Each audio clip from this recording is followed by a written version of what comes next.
So, historically with gear, with advertisement, but I think what shifted for the adventure riding segment is that it's not really a space to be a passenger. I have been a passenger on an adventure motorcycle, and I'll tell you, it's not awesome. And I know that there are people out there that make these big YouTube channels and they write books or whatever, and they're like the couple that travels the world together. And I am like, hats off to you, lady, for riding on the back like that. But again, I want my own machine, and I want to be able to do my own thing, and I'm stubborn. Maybe that's part of it. So I don't know. I know that not all you ladies are stubborn, and I know that all you men are not stubborn. Like, stubbornness is not a prerequisite to riding adventure motorcycles, that's for sure.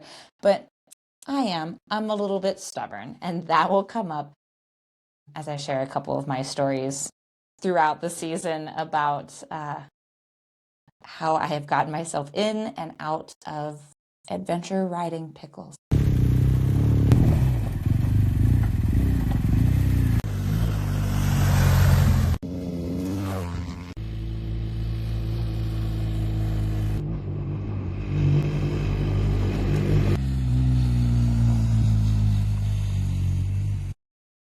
Welcome to Two Track and Tarmac, a podcast dedicated to adventure motorcycle riders, the rider that frequents both the street and the trails, on a quest to answer the burning question, I wonder where that road goes.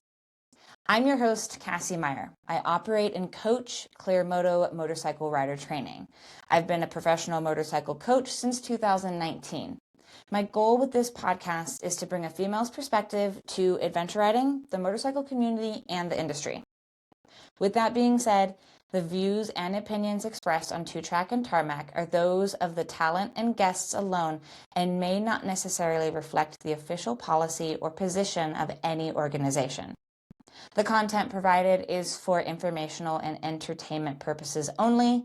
We will discuss motorcycle-related topics, which may include riding techniques and suggestions. Two Track and Tarmac is not responsible for any injuries, damages, or losses that you may experience when acting on your own. Oh my gosh, thank you so much for being here. Like, really, thank you. This is episode 1, season 1 of my new podcast, Two Track and Tarmac. So I am absolutely thrilled that you are here. I've been thinking about doing something like this, and here it is. Here we are. So I'm so excited. Let's dive into what this whole season is going to be about, right? So I kind of want to put themes on each of my seasons moving forward. So naturally, this season is going to be women in adventure riding, obviously. So with this episode, I want to give you a 10,000 foot view of who I am. So I have been a motorcyclist for over 20 years. I started riding when I was 17, did all pavement. I've done some really cool trips. I actually took off 3.5 months one summer. I quit my job and just rode my motorcycle every day and camped off of it. It was awesome. And it changed my life, really. And then I got bit by the adventure bug in 2018. I went and took a class out at the BMW US Rider Academy, and I cried. I'm going to be honest. I took this class, and I was like, I don't even know what I'm doing. This is super hard. I was like, I don't even know how motorcycles work. So if you are having that experience because you were a motorcyclist and now you're here doing adventure riding and you like just don't feel like you get it, I had that experience. So I'm with you. I totally get it. I did. I cried. And the funny thing about that is then after that experience, the coach actually came to me, invited me back to become a coach in training at the BMW US Rider Academy. So it was kind of a really funny turn of events where I was like, did you see me? I was horrible out there. And I think I was being way harder on myself than was probably necessary. However, that is how I got started into adventure riding. So 2018, I moved out to the Carolinas, started working as a coach in training at the BMW US Rider Academy. And I had these big GSs to me, as much as I could possibly ride every week. Like, I was obsessed. That's all I wanted to do. And I worked really hard. I ended up not staying there because I ended up meeting my husband. He did not live there. And so I moved across the country, which is where I now reside in Albuquerque, New Mexico. Now, I still continued to do training. I coached for another company. I also did some guiding for them. And then I broke off and I started Clear Moto. Throughout that span of time, I have done a lot of adventure riding. Oddly enough, I started riding adventure motorcycles on a big motorcycle. I started on a BMW R1200 GS. I now currently own an R1250 GS, and it's a big bike. I never learned on dual sports. Do I have anything against dual sports? Absolutely not. I want you to start on the motorcycle that feels right to you, feels good to you. This is just my experience. Okay, I've always been the kind of person who bites off more they can chew at the beginning because I know I'll get bored.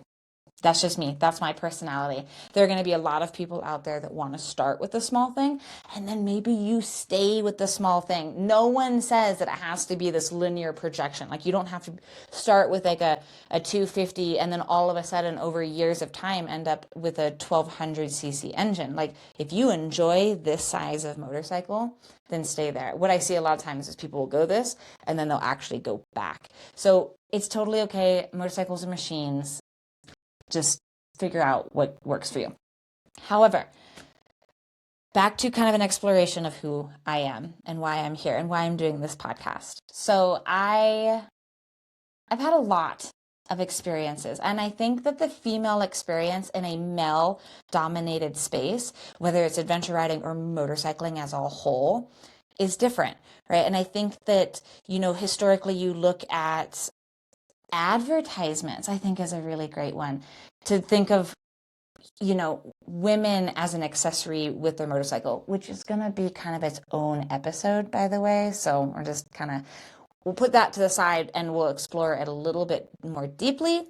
But again, just historically, looking at how women have kind of been treated around motorcycles, is either they're an accessory or they're the passenger. When it comes to the adventure riding segment, I think that shifted, and I think it's been shifting. I think that women as accessories and women as passengers has been shifting for a long time. Again, I've been doing this for 20 years. My very first suit, so gear, also another episode, my very first suit was a men's hand-me-down suit. That was 20 years ago. So it's pretty crazy that in 20 years' time, we now have women's specific gear. Again, another episode, we're going to dive into that a little bit more deeply. So, historically with gear, with advertisements, but I think what shifted for the adventure riding segment is that it's not really a space to be a passenger. I have been a passenger on an adventure motorcycle, and I'll tell you, it's not awesome. And I know that there are people out there that make these big YouTube channels and they write books or whatever, and they're the couple that travels the world together. And I am like, hats off to you, lady, for riding on the back like that. But again, I want my own machine, and I want to be able to do my own thing, and I'm stubborn. Maybe that's part of it. So I don't know. I know that not all you ladies are stubborn, and I know that all you men are not stubborn. Like, stubbornness is not a prerequisite to riding adventure motorcycles, that's for sure. But I'm a little bit stubborn, and that will come up as I share a couple of my stories throughout the season about how I have gotten myself in and out of adventure riding pickles. Okay, so what I have experienced with women in the adventure riding segment is it's still a male dominated space, right?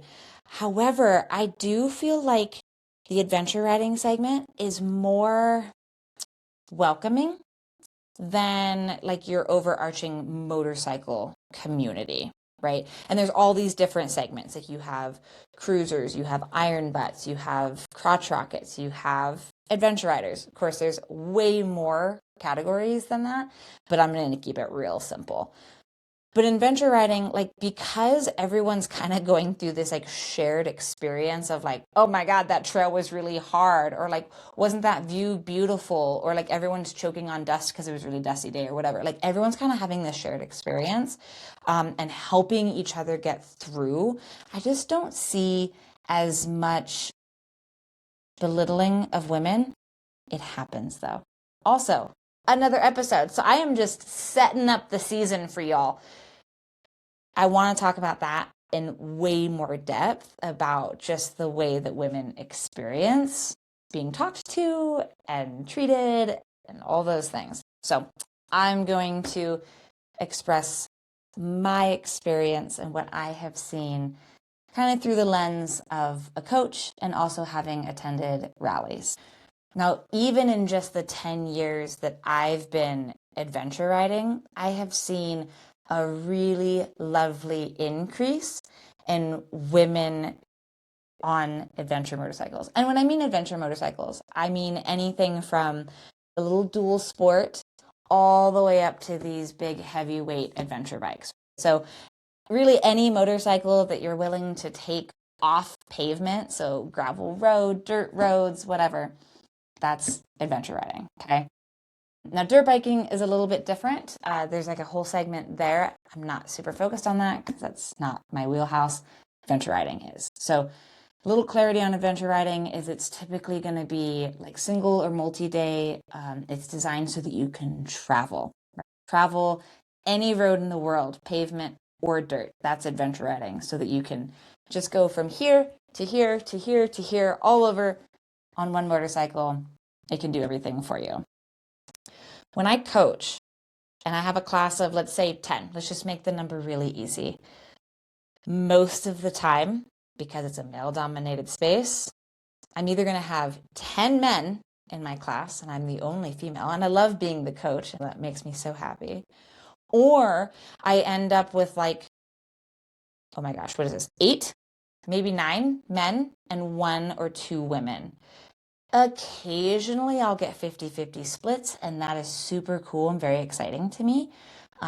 Very rarely does it go the other way where I have more women in a class than I do men. So I prefer coaching co-ed. And one of the reasons I do that is because I believe that it's just as important to teach the men how to be around women so that women have a space in the adventure riders segment. With that being said, I also think it's super important for women to have a women's experience and a women's space in the adventure rider segment. However, co-ed definitely changes the dynamic of how people function. Whether it's men and 1 woman, that changes the dynamic, or it's all women and 1 man, that changes the dynamic. But if it's all women and it's all men, those are different dynamics as well. And there's, I think, communal health benefits for both of those, right? Or all 3 of those, really. I love co-ed. I don't have a problem with co-ed, but I also love women's only. And of course, I can't go to the men's only because that's not me. So I think it's really lovely to be able to have those spaces. What I do see, again, in the adventure riding segment is that generally speaking, everyone just wants everyone else to succeed. They want to help you through the hard stuff, because the more you get into this sport, you're going to get yourself into pickles. Like that's just kind of how it goes. Like if you've ever learned how to snowboard, let's say you were a skier as a kid and you went to snowboarding and you fell and you fell and you fell and you fell, that's adventure riding. Right? So if you went from pavement and you like never fell and you did fine, and then all of a sudden you go to dirt and you're like, I don't even know how to ride a motorcycle anymore. That's like snowboarding, right? You just fall and you fall and you fall. It's okay. It's part of it. Get the training. We'll teach you how to fall. We'll teach you how to pick it back up and get going again. So where women are being able to find those spaces in the adventure riding segment, it's kind of all over the place, but I am going to point out one specifically that I think is awesome. So She ADV is an organization that helps female adventure riders connect with one another. So they bring in coaches like myself to do, I did a seminar last year, And then they'll also do these cool once a month trail sides. So there are these Zoom calls that you can join, and there'll be things listening to someone that did a really cool experience, or they're going to be about someone who wrote a book or whatever it ends up being. So trail sides are super cool. The whole organization is lovely. So check that out, SheADV. It is awesome. And then, of course, you can check your local situation and see what is available to you. If you're open to co-ed, you're going to have more opportunity. Again, the way that women fit into adventure riding is really just about how the woman wants to fit into adventure riding. So do you want to do co-ed stuff, or would you rather just do ladies only stuff? And each woman's going to be slightly different. For me, I grew up with men. That's what I know. I have 3 brothers, 0 sisters, and I've got my dad and my mom, right? So lots of dudes in my life. And my dad is actually the one that got me into motorcycling. Funny enough, my 2 older brothers learned to ride. I learned to ride. My youngest never did, but I'm the only one who still rides. And maybe it's because I never had kids. But anyway, another one would be ADV Fest. You can look at those, where those are going to be closest to you. You can kind of expand out a little bit to like Overland Expo, but those are mostly about trucks, not so much about motorcycles. But that's still kind of a nice, easy way in if you're super new to the whole off-road space. In my 20-year span as a motorcyclist, and then my almost 10-year span as an adventure rider, I have seen an increase of women in the motorcycle industry. And it's really cool because the more women that show up, you look at that group and then you see more women, and then more women show up. And then that one looks at the group and they see even more women, and it just gets better and better and better. So if you're questioning it and you're not sure if you want to go, do it. You can find a ladies group and you can go to an all women's thing if that feels better to you. Or if you're brave enough and you want to just do co-ed, go to a co-ed thing. But I would highly recommend starting with training first. And the reason I suggest starting with training, 1, because I'm a coach and of course I believe in it, but 2, because if you have the skill, you're going to have the confidence. And if you have the confidence, you're going to be able to have the bravery to then go out and go on these rides with other people, right? And if you have the skill and the knowledge and the confidence as well, you might also not feel as silly asking for help. Like, that's a hard thing to do. And I think especially for women, I know this for myself, it's hard to ask for help in a male-dominated space, right? Because you don't want to feel weak, you don't want to feel stupid because they already think that about you. Or at least we think that.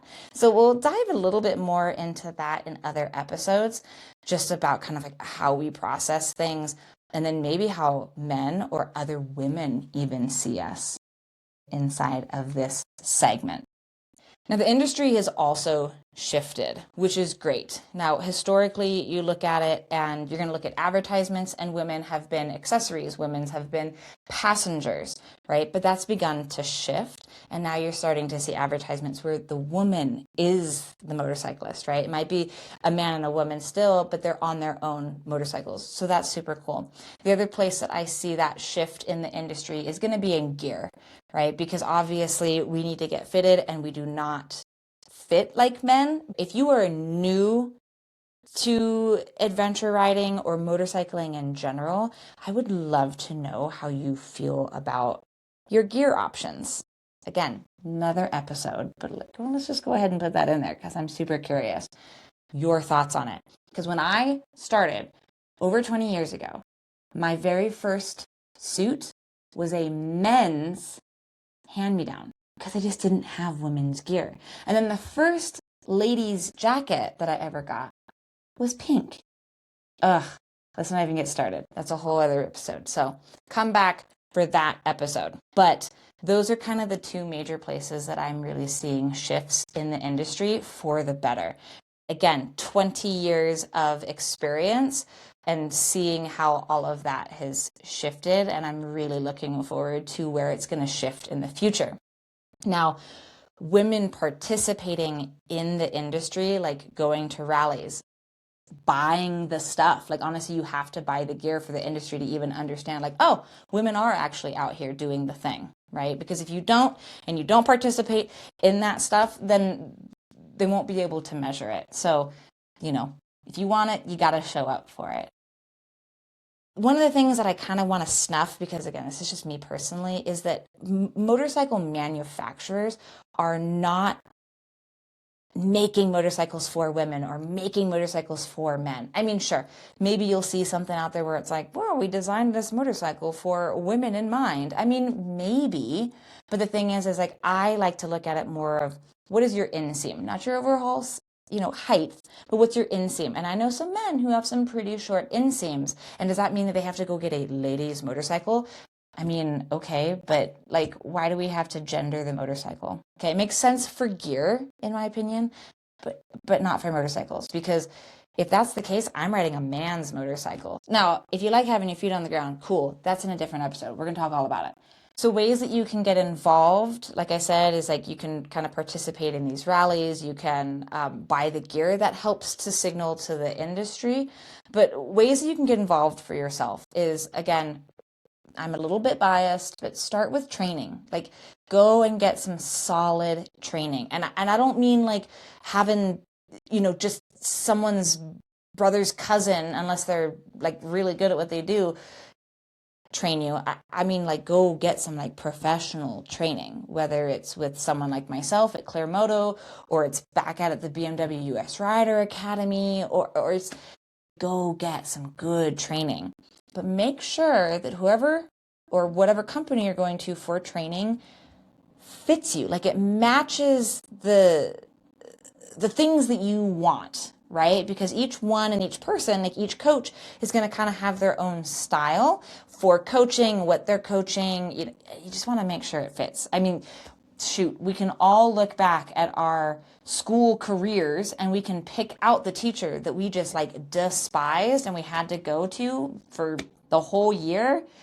So make sure that you find a coach that you really like, right? Look for referrals, whatever. Training is so important because I have seen it make or break people.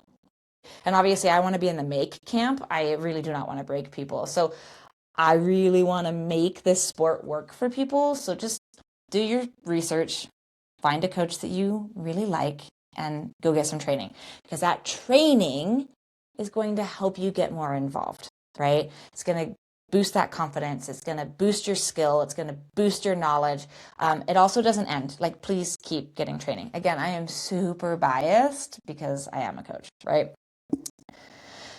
You can get involved at your local dealership if they are an adventure forward space. And even if they're not, maybe you go in and ask them if they would be interested in maybe hosting an adventure rider thing, because then they can pull from their pool of all of their customers that they know that are also adventure riders and maybe have an adventure rider evening. You just got to find a really good dealership.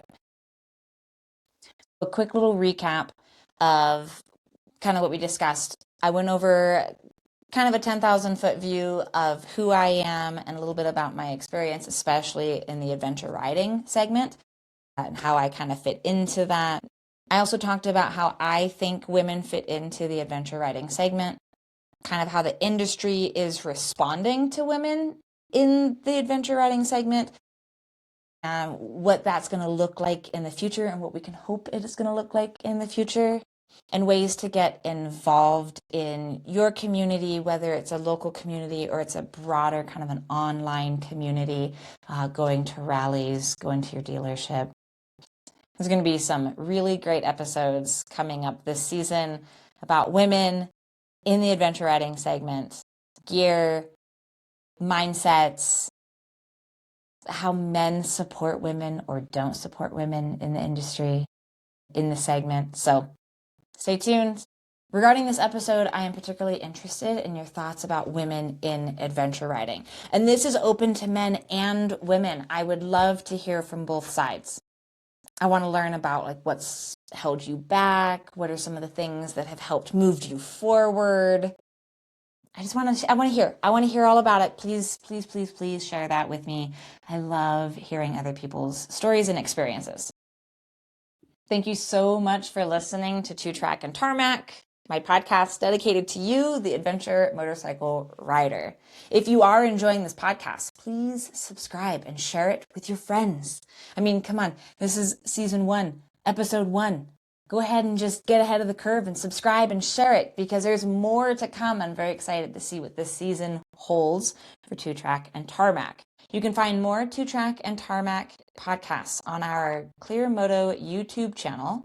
If you want even more, please consider joining our Clear Moto Patreon community. That is a subscriber-based page, and it is going to help Clear Moto continue doing what I've been trying to do for years. So I really need your support. The cool thing about Patreon is that you support me, I support you, and you give and I give and you give and I give, and then you get what you want. So check out Patreon if you're interested in supporting Clear Moto even further. Thank you so much for being here, and we'll see you next time.